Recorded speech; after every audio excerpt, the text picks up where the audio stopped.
Today I'll be disabling VATS with HP Tuners. This whole process takes less time to complete than watching this very intro. So let's get cracking.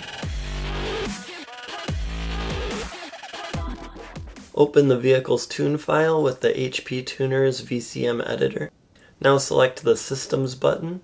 This opens a window containing the security settings. VATS can both be enabled and disabled via this drop-down menu. And with VATS now disabled, I'll save the tune file. And with the file transferred to my laptop, I'm going to go flash the updates to the vehicle. I've got the MPVI-2. Plug it into the OBD port. My USB-C cable. I hit the right.